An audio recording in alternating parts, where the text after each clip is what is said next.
पुण्याच्या आंबेगावातील खडकी पिंपळगाव परिसरात वादळी वाऱ्यासह मुसळधार पावसामुळे शेती पिकांचं प्रचंड नुकसान झालं। वादळी वाऱ्यामुळे केळीचं पीक पूर्णपणे जमीनदोस्त झाले। केळी बागांसह कोथिंबीर, मेथी यासारख्या इतर पिकांचं प्रचंड नुकसान झालं। तसंच सोसाट्याच्या वाऱ्यामुळे घरांचे पत्रे, शेड देखील उडून गेल्यानं शेतकऱ्यांचं अतोनात नुकसान झालं। पिंपरी चिंचवडमध्ये उद्या पाणी पुरवठा बंद राहणार आहे। MIDCच्या जलशुद्धीकरण केंद्रातील दुरुस्तीच्या कामांमुळे शहरातील अनेक भागांचा पाणी पुरवठा उद्या बंद असेल। नागरिकांना पाणी जपून वापरण्याचं आवाहन केलं जात आहे।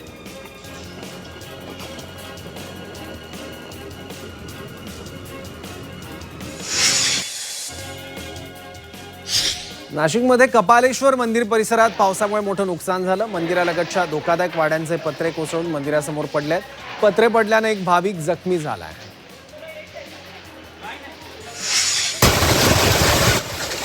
नाशिकमध्ये 3 तासात 30 मिलीमीटर मान्सूनपूर्व पावसाची नोंद झाली आहे। मान्सूनपूर्व पावसाने रस्त्यांवर अनेक ठिकाणी वाहनं अडकली आहेत। नाशिकच्या सातपूर परिसरात रस्त्यावर पाणी तुंबलं।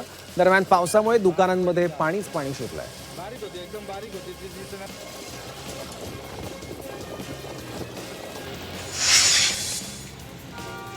छत्रपती संभाजीनगर पोलिसांनी खून करणाऱ्या आरोपीची धिंड काढली आहे। सोशल मीडियावर डॉनचे रील बनवणाऱ्या टवाळखोर तरुणांनी युवकाचा चाकूने खून केल्याची घटना घडली होती।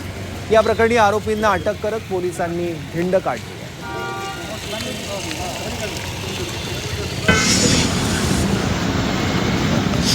संभाजीनगरातील 116 महाविद्यालयांच्या संलग्नीकरणात शुल्कात दरवर्षी 10% वाढ होणार आहे। डॉक्टर बाबासाहेब आंबेडकर मराठवाडा विद्यापीठाच्या विद्या परिषद बैठकीत हा निर्णय घेण्यात आला।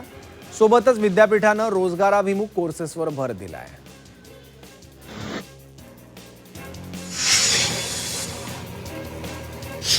संभाजीनगरमधील वाळूजच्या तिसगाव शिवार परिसरात म्हाडा प्रशासनानं मोठी कारवाई केली। पारिजातनगर म्हाडा वसाहतीतील 17 घरं जमीनदोस्त केली आहेत। उच्च दाबाच्या वीजवाहिन्यांखाली असलेल्या आणि सुरक्षेच्या दृष्टीनं धोकादायक ठरत असलेल्या घरांवर ही कारवाई केली। रहिवाशांना पर्यायी घरं उपलब्ध करून दिली होती, मात्र काही रहिवाशांनी घरं रिकामी न केल्यानं ही कारवाई करण्यात आली।